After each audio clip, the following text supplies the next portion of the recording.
meetings?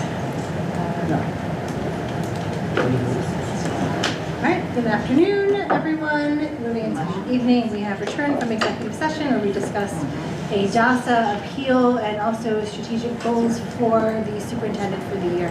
Can everyone rise for the Pledge of Allegiance, please? I pledge allegiance to the flag of the United States of America and to the republic for which it stands, one nation, under God, indivisible, with liberty and justice for all. Right, announcements. I would like to mention that summer school graduation is tomorrow evening at 6:30 p.m. at High School East. How many of you are planning on attending? Be there. Excellent, excellent, excellent. Great. I have not been before. I've heard it's a lovely ceremony, and I'm looking forward to it. Anyone else have any announcements? Okay, let's adopt the agenda. Can somebody make a motion to adopt the agenda? Mary Colleen is first. Deanna is second. All in favor? Motion is passed.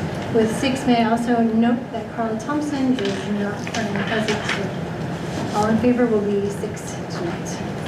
Superintendent's report, Dr. Oliver? Sure, thank you very much. Just to reiterate the summer school graduation, just right now we're going to have less than 10 kids. It's going to be about 6 students maybe. And this a typical size. Some year I think the largest has been like 12. But it's a tremendous opportunity, and I appreciate the board's attendance to again signify the importance of the occasion. So it's a great ceremony for those graduates, and I always say there's no difference between August graduation and June graduation. Your Shen class of 24 graduated, and that's what's most important. So it's awesome. Just a quick kudos, particularly since we sit in the space and she's here. Quick kudos to Vicki Wow, who organized our new teacher orientation, and thank you, Petra, for delivering a great welcoming message yesterday. We have about, I think Vicki said, about 38 new teachers present, but we will have hired more new teachers than that, and we'll have that data for Superintendent's Conference Day. It was great that I think about 10 of those present were former Shen grads, and I felt really old because all except one I gave their high school diploma. So I'm thinking like, whoa, this is crazy. So it's great that there was been a great 2 days for those new teachers coming into our system. Next week, the campus come to life with probably about 1,100 student athletes starting sports. So there'll be a lot of buzz on the campus when students and start coming back to campus. So it's going to be exciting to do so. Related to that, I'm just going to kind of jump down just on a construction update, since we have it listed here. If you drive through the campus, you notice that the probably most visible construction is the turf and the track. We're hoping that by Labor Day, both will be done. Right now, there's some rain issues that's causing some of the delays, but it's in a pretty good place. The bleachers, if you drive through the other side of campus, the pad for 1 of 2 locations where we have bleachers by the new turf is down. So we have some bleacher capacity, and I'm going to say it for the public. First comment, somebody's going to say, well, that's not enough bleachers. Well, some bleachers is better than none bleachers. so we have some capacity there. Looking forward to that doing as well. The middle school project is complete. We're still going through some punch list items, and we still, maybe some point in the fall, we'll do a tour. We're getting around doing a tour of the middle school at some point. Maybe try to meet, who knows, probably a board meeting when we don't have an executive session. Try to meet at 5:30 or something, just have a quick tour through the middle school, as well as the high school music rooms here that are also now done and being occupied. 5 Maxwell Road, not a lot of update to share. All the plans have been submitted to State Education Department, and so frankly we're just waiting for the process to go through. Depends who you talk to, it could be 32 weeks, which is a long time. So it depends on where you are in the queue, so to speak, and the complexity of the project. Our project is pretty complex since we are in fact getting the space and reconstructing the space, so we're not going to necessarily be on the short end of the queue because of the nature of the project. The good thing about the project is that we're not limited to summer construction. We can start construction as soon as, versus now, the only time we do construction in school is end of June through the end of August, versus this doesn't matter when we're doing construction because it's not a space that we're occupying otherwise. So that's the kind of status where we are with that. So once we hear more, then we'll get some of those processes kind of going. But we're scheduled for a couple of different updates to the board during the course of the year as well. So those updates will happen. Any thoughts, comments on any of those things before I Just a quick question. With the, again? you say in the queue, I think we budgeted for this period, the wait through to December. Is that correct? Or I'm not sure what you mean by waiting for SED approval. Yeah, no, it's still within the time It is schedule. within the time frame, yeah, Yes, okay. you can always hope that the approval is faster Right. than not, Yeah. yeah, because the longer they delay, delays everything else, yeah, correct. Thank you. Yeah, just two quick items again, to walk through with the board. I think these things are important. One is our organizational leadership capacity, and this document, just to have board as a perspective, when I came here, literally, it's crazy, 19 years ago, as a young child, about Maddie's age, as superintendent, I wanted to figure out how do I capture the capacity that we had in the organization to do the work that we needed to do, wanted to do in the organization. So this document was developed out of that spirit of trying to capture what's the capacity we have to do those kind of things. So this top part, and again, I'm not going to go through all of it, but one of the things I want to point out, the dotted lines around the edges, all these dotted lines are basically, as you'll see in the key, is communication and coordination of efforts. Because there's so many, everything that we do is related to some form of fashion, and so we can't have people isolated or feeling they should be working in isolation. So that's why the design is such that everyone should be communication, should be coordinated with each other. Then the typical, the bold, the dark lines, solid lines are typical what I call supervisory evaluation type roles and responsibilities. Who reports to who from a supervisory and evaluation perspective. So this is kind of give you a flavor of that piece of it as well. And then this chain one is because our building and academic leaders are working so much in sync, or should be working so much in sync. Talk about the whole notion of reciprocal leadership. So communication is one thing. Reciprocal leadership is kind of like, we can't have department administrators telling teachers X and the building administrator doesn't know about X, because obviously it creates some conflict in communication at some point. So I share that with you as a perspective as we move forward. This portion of it was, again, to figure out how, if we want to pull different levers to affect change within the organization, what are those levers, right? So levers mean what capacity we need to add or take away to do certain things. And so, and also kind of create what I call this kind of three-house model. So you have your finance and operations, you have your instructional piece, and you have all your management services, and some of those individuals that falls under that. And so this is like a quick glance of looking at, do we have the proverbial horsepower, if you will, to do the things that we're doing, and where do we add capacity within the confines of this. The colors you see here will coincide with the next piece. You see how custom color coordination with that piece of it. And this kind of gives, these are district level administrators, and in particular for new administrators or anyone new, if somebody wants to know, okay, so if I have a question on 504 compliance, who am I talking to? Well, Michelle Madela, as a first point of contact, right? So these aren't necessarily designed to be all-inclusive of everything that people do on a daily basis, but it's all the big rocks, right? I always say that if we do all these things here on this truck well, we're a highly effective organization, right? So there are many things that you do to do those things well, right? So it's like the big rocks and all the sand around it. So that gives that perspective, and it's a great piece, particularly for people new to the organization, to look at and say, who's the person who are called for certain things as we move forward.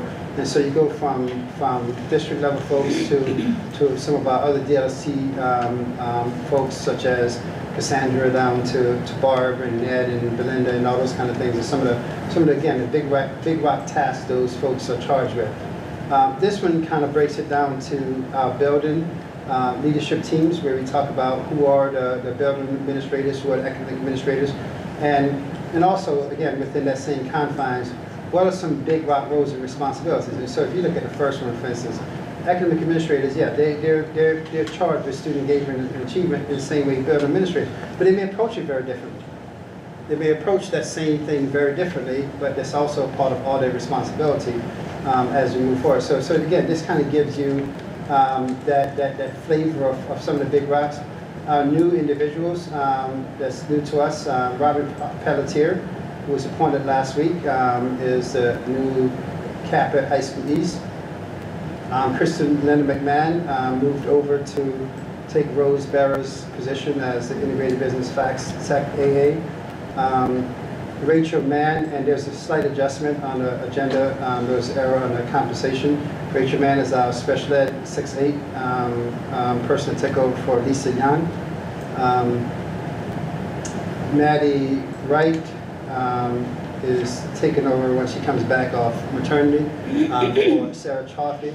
So right now we have the full complement, if you will, of administrators on the chart. So that's a good thing to start the school year, going into the school year with that.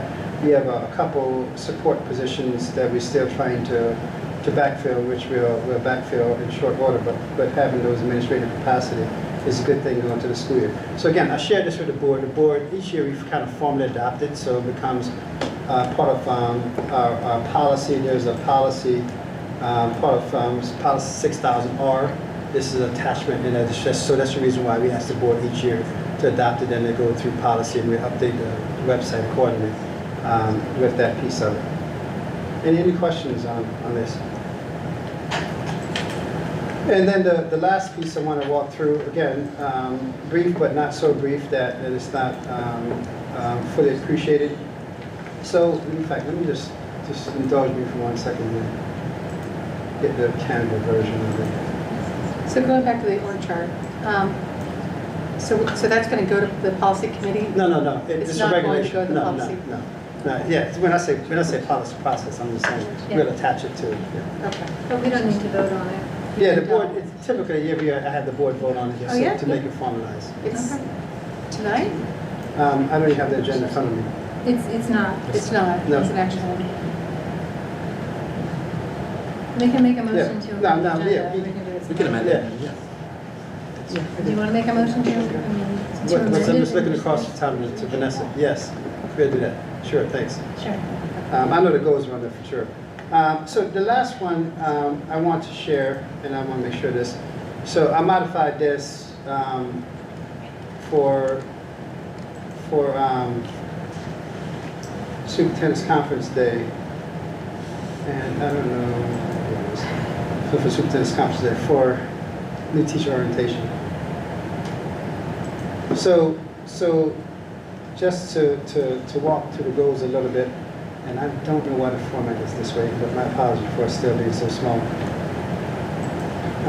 So one of the things that, as the board knows, we've been using these phrases all the time, the 3 questions that we ask that drive a lot of conversation, a lot of decision making within the organization. The inclusive phrase, what else can we do to make the school and classroom experience more relevant? The diversity, what can we be, how can we be more responsive to the cultural shifts? And then X better, what else do we need to do to ensure equity in outcomes, all students succeed in realizing their full passion? So these same questions that drive our budget process, drive major decision process all the time, and clearly drives our goals process. And so when we think about our goals, the goals is predicated on the notion that everyone within the organization are leaders for learning. The actions of everyone is impacting the learning experience for kids. Everyone, literally, within the organization. And so it's predicated on that assumption. And then how do we then ensure that those goals speak to that, right? So how do we ensure that we also view the system from the diversity of experiences that kids are having, right? So we have flexibility within the system. How do we make sure that the work that we're doing is being impactful, very intentional work as we move forward? And how do we, as you see on the screen, how do we ensure that we are creating all the conditions for that quality experience that kids have? So that's what drives the goals development process, particularly when we look at our essential objectives, to really drive those kind of things in terms of what are some of the things we're going to hone on from one year to the next. So again, I'm not going to necessarily read everything on here. However, one piece I want to point out is this, is that the goals and essential objectives is the actualization of the mission statement, right? So we start with this very flowery mission statement that, you know, everyone is wonderful. Then we say, okay, everyone is wonderful, but how and what are we doing to preserve that? And then specifically, how are we going to do this and sustain it over time? So kind of give you some perspective. And so this is our mission statement that again, everybody sees this document before, this particular graphics before, that drives the things that we do. And it's driving me nuts that it's not bigger. So let me just try one more thing. So the mission statement piece of it is so that comes from our mission statement. And then the second component to that is our shared learning standard, which I kind of look over, because this framework is truly then keeping students at the middle. So what are we doing? Let's start with the why. Why are we doing it? What are we doing? How are we doing it? So you've heard some of these conversations. The reason why you're going to see this is the same thing that drives our budget process. And our essential, our first goal is organizational goal. And that's important because when you think about it, we have to create the right conditions for anything to happen, right? And so the culture, organizational culture is key to all those kind of things. So how do we create that sincere sense of belonging, sense of acceptance, compassion for others' differences? How do we ensure that that's the organization that we are striving for every day? So every young person, every person, staff person, feel that sense of authenticity, that they can be who they are within this organizational culture. And from that, then we look at some central objectives that we look at, promoting equity and diversity, which has been on the table for us for a long time. Health and well-being, certainly been a point of focus, particularly for the board, for a long time. Engagement opportunities, you heard through the budget process, expanding some ECA units to create more engagement opportunities for kids to be a part of the learning community. Then our school and classroom is the, you know, this is where we butter our proverbial bread, so to speak. What's that experience that kids are having within that classroom? And making sure that kids are truly mentally, psychologically available to be self-directed learners. And so what do we need to do to support that? And so some of that is how do we make decisions, using that framework to make those critical instructional decisions becomes a big part of that. Talking about and providing professional development around dynamic instructional delivery approaches, right? And so even things that we've invested in with future-ready furniture, creating different kind of situation in classrooms. So the classroom experience is dynamic and not static and, quite frankly, which are boring for kids. And so looking at those type things, and so that's what really drives our instructional piece. And then the third piece is making sure that we're looking at and measuring the success of kids in multiple ways, and not having a one-size-fit-all, because we know that same way that people learn differently, we have to assess their learning in different ways, right? And so how do we try to look at those kind of things? So looking at things around equity grading, do we have equitable grading practices? Are we allowing kids to learn from failure and have redos on certain things? Because in the real world, that's what happens. If you're working for an organization and the project doesn't fail, you figure it out and try to do it again. And you get credit for when it works. You know, and so how do we create that environment, same environment for kids? Personal professionalism, to some degree, speaks to itself, and it speaks to the whole notion of everyone within the organization being leaders for learning. Again, everyone contributing to that learning process, regardless of roles that they play, because all contribute to the condition and continuous improvement that we want as a system. And so a big part of that, I mentioned the individual's new teacher orientation, innovative recruitment intention. So we have more and more of our kids, graduates, coming back, and we come back, high quality folks, come back teaching. We're also getting people from different states that's moving in. So we're really trying to, so we're looking far and near to try to get the best of the best, so to speak, best of the crop to be, particularly from the teacher perspective, to be in front of our students. And with that, then, how do we create ecosystems that people have a network, if you will, to engage with? The beauty of Shen is that most positions are probably, quite frankly, all except mine, has a counterpart, that a network, even mine, I have district level administrators, that you have an ecosystem, right? It's an individual that you know and so now it's saying, how are we more intentional about getting people together and creating those venues so people can get together, be it around job titles, be it around interests, all those kind of things that, again, foster that organizational culture that we know is healthy when people feel valued and who they are as individuals is appreciated as a part of the collective. So that's a big piece of the things that HR is focused on. And then the progressive learning community pointed out some of the work that when we created a position that Vicki Wild holds with professional development and having coaches. So, for example, we just hired, and I'm looking, Mr. Smala, is the special ed coach on this agenda? So for instance, we have a special ed coach, one of the ones in the budget. So having coaches, again, progressive learning, so we want to have people who are there to support people in a time of need and not 6 months after. Because the experience for kids is already gone, and the experience frustration for that person is already risen probably too high.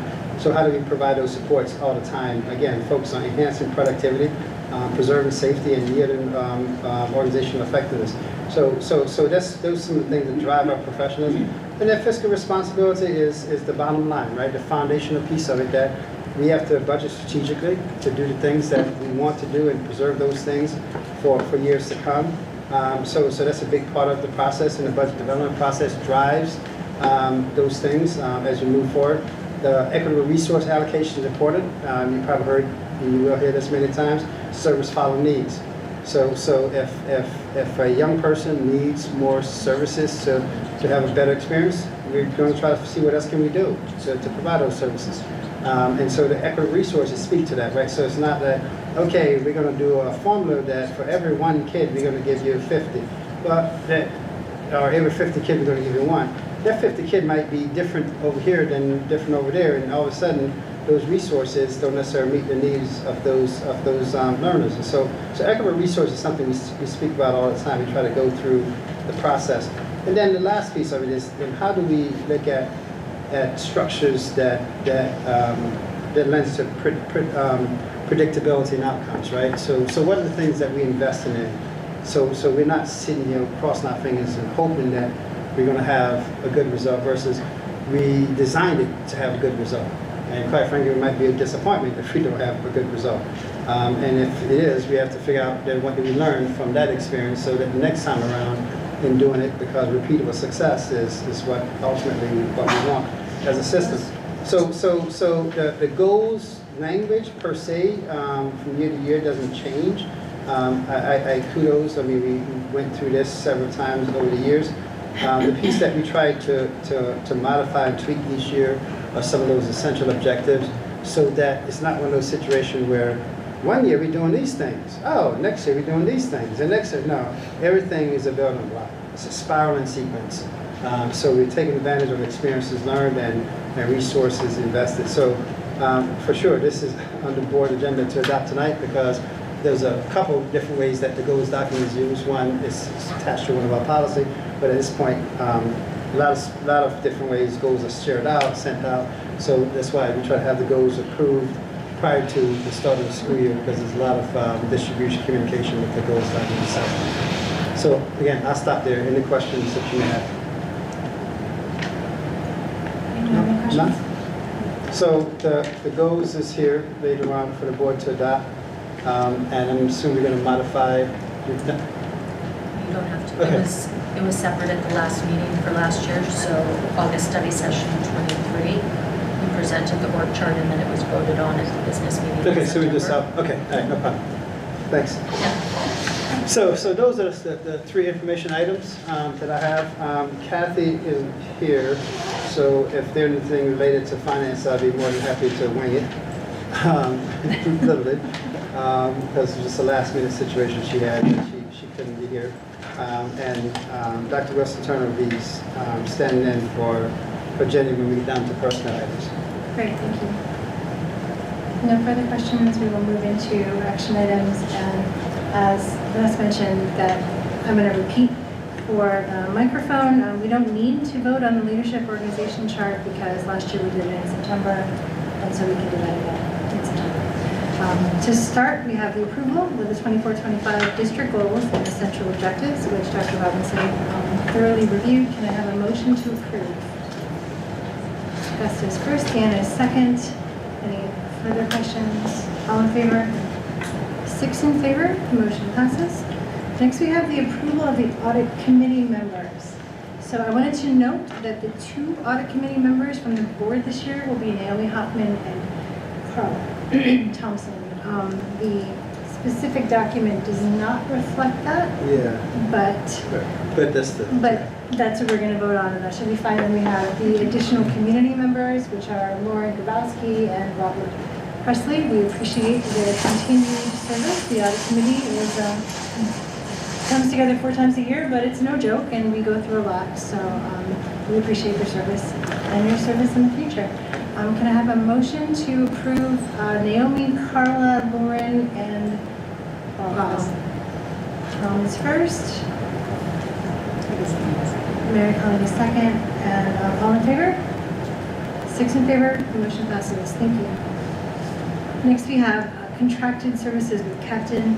This is a contract that maximizes the provision of services to students and families in Title I. Can I have a motion to approve? Thomas first, Naomi second. All in favor?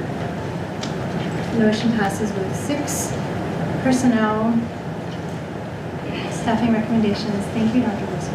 Good evening. Before you have our staffing recommendations for tonight's board meeting. Tessa, can you just check that microphone?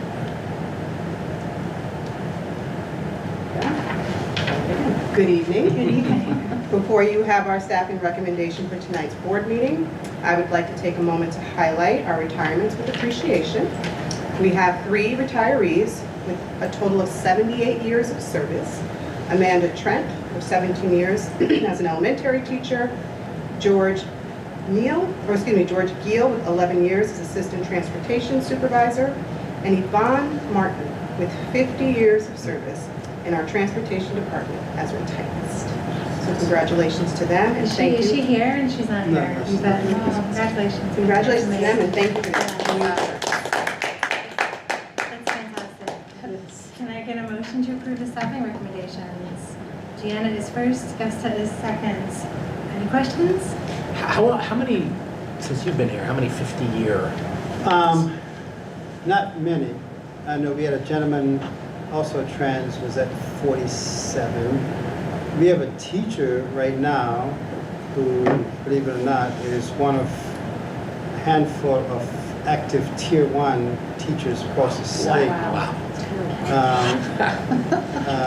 And I don't know, but if she's not 50 plus, I'd be surprised. We also had a teacher who retired at 49 several years back. But not a lot. It's incredible. Not a lot. When you think about, that's a lifetime. Oh my So now goodness. with our 25th recognition, somebody that gets to 50, they get a bigger. Yeah, we should do something special, right? Yes. I like your rocking chairs, yeah, it's fantastic. So Petra, was your motion for both the summer or not, or just for first? Did she also? Well, no, we reflect- didn't highlight that, but we can, but just saw the summer ESY staffing. That's also reflected, the motion includes the summer special education ESY program support staff. So Thank you. we had a motion, we had a second, all in favor? 6 in favor, the motion passes. Now we have for the good of the reporter, it's a time to express what you would like to express, give a good shout out. Let's do Tom to start. I know, I'd like to shake it up. If you guys are interested. I'm going to keep it pretty brief. This is our last meeting before school starts? Correct. Yeah. Yeah. I mean, I know we as a board are looking forward to a terrific school year. We are so fortunate to have such wonderful leadership, put together goals and objectives, I think, that are thoughtful. And I think, again, keeps us on the cutting edge in the area. And, I wish everybody who both works here and who attends Shen just a terrific school year, a terrific start. I know it's going to be great. Thank you. Naomi. Yeah, so I'd like to give a shout out. Our staff, the administration, they're working through the summer, and last week I got to see a little bit of that. I attended the DEI conference, Dr. Robinson, I want to say many people in this room are here.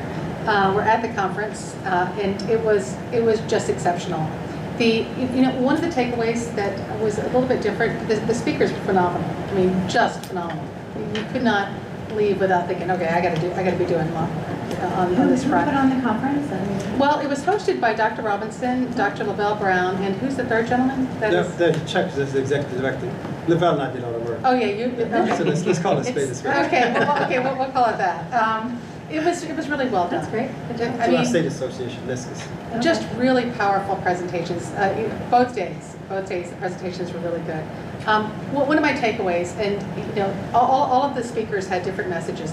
Generally, the messaging was very positive. I thought, about what we do is love. I mean, this is an important concept, and just by saying it that way, I guess sounds a little hokey, but it's not. And they did it. Those speakers did a really good job making that point, and really peeling back the layers so that we could, really understand where they were going from or going to. By helping those with the greatest needs, everyone rises. And to think that the system, even with integration, obviously there was a lot of discussion about racism, but just talking about focusing on those needs, the system was never right?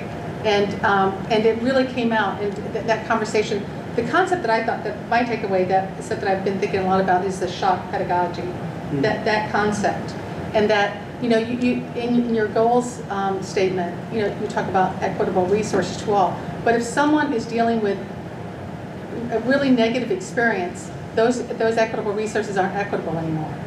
And so it was just a different way of looking at the problem and realizing, wow, this is all around us. And by really understanding the problem, I think everyone is going to be in a better place. We're going to, I think a lot of people think, oh, it's just helping a certain group. It's not. We all need this, and we all need to be part of that conversation. So it was really well done. And I'm really grateful that I was able to be part of that experience. So. It sounds like several Shen members and admin were there, Yes. so that's awesome. I have to do a shout out. So Vicki Wells and Matt Davis, they gave a really good presentation. Also, Mr. Gustione was there to share some stories, or share his experience with restorative circles and practices. And so their presentation was on restorative practices and how we're doing it at Shen and where we are in that process, because we are moving along that continuum. And also to hear the experiences from the other districts that were present. It was really refreshing. I mean, it was very well done. It was a semicircle. I mean, and so the exercises were really good. Of course, we ran out of time because it is a topic that we need a lot more time for. But they did a really amazing job. And I was thinking, oh, I hope they're going to be at NISBA or some other conference. I don't know. We missed those timelines. Oh, okay. There's But- some on the road to Thank you Vegas so or much. something. Yeah, no, I think it's really important to hear it, and it's just really well done, really well done. So thank you. Thank you, and thank you everyone who attended and facilitated. That's excellent. Maddie, do you have anything that you would like to? Sure, yeah. So, Can you move the microphone over to her, right, Colin? thanks for the microphone. Over these past 3 months, I've really I'd like to say that I've really learned so much more about what happens behind the scenes, and it's really kind of eye-opening to see how much paperwork there is. So it's really a learning experience. So I'm really thankful that I have this position and get to learn this. So that's just what I'd like to say. Hey, this is the light portion of it. This is the sun. Yeah, we signed a lot more contracts. But, thank you so much. I appreciate your perspective. Right, Colleen? I want to give a shout out to the security during the summer. I've had a couple of experiences where I've had to go into the concession stand and everything's locked up because of the construction work, and just a couple of other experiences. And I can't say enough good things about the pleasantness.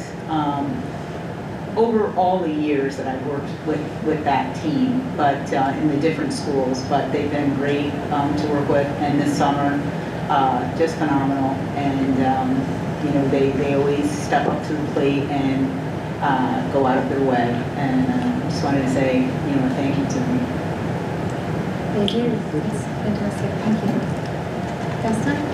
I just noticed the tennis courts on the way in, they look fabulous. Yes. Yeah. That's my big shout out. They look great. I agree. That's the, what's the? You know what I'm gonna say? With the tennis Well, courts. I know, Yeah, we need to put no, pickleball. but one in New York City where they play the tennis. Arthur Ashe. US Open. Oh, and US US Open. Open in Queens. That's the US Open combination. The colors. Oh, no wonder it looks so familiar. Yeah. It's a nice touch. All right. So, My thank you racket. for your non-comment. Yes. So I'd like to pile on Gusta's shout out and would love to see a pickleball court. Anywho, I'm sure that'll I teed it surface up for her. somewhere else, I'm sure. Thank you. Yes, Um, that's something at the, what's the place that we were at, the retreat? Down there, go somewhere? The Elks Lodge has a nice Oh, they pickleball do. court right That's behind You it. brand can have new. one right back there too. Yeah. Okay. I just want to point out that they just put a nice pickleball court by the Elks Lodge. Kudos to Mr. the Park Elks. saw the need, look over now. It looks very good. That could be the next sport at Shen. It will be. Let's do it. Okay, Anything else from And I could be Leanna? coaches. No, the only other thing would be, yes, we could be. Transportation, big shout out to transportation, right? They don't stop. It's a 12-month job. Camps, summer school, yeah, they just keep it going. Meals, they transport. So yeah, so big shout out to that. Agreed. Yeah, this is the first summer that I spent working in a long time, so I had to take advantage of the many camps that Shen had to offer, and Clifton Park, and it was exceptional, really, really well done all around the board. So Seek, drama, the music, band camp, just wonderful, really well run, great people, and you know, they learned some things, so that was excellent. I was going to say something, I just forgot. Probably wasn't important. I hope I see everybody tomorrow night. And if not, I hope you have a great rest of the 2 weeks before school starts. It's very exciting. Thank you, everybody. Can I get a motion? Oh, I did want to mention, I believe I have to say on the record that while we were in executive session, we voted on a decision for Dawson Field. I'm not sure if I'm supposed to say exactly what it was, but we did vote, and I Yeah. can mention to Vanessa. you don't have to. Okay, but I want to put that on the record. Thank you. Thank you. Can I have a motion to adjourn? Deanna is first, Mary Karen is second, all in favor? 6 in favor, motion passes. Thank you so much, everybody. Have a good night. Thank you.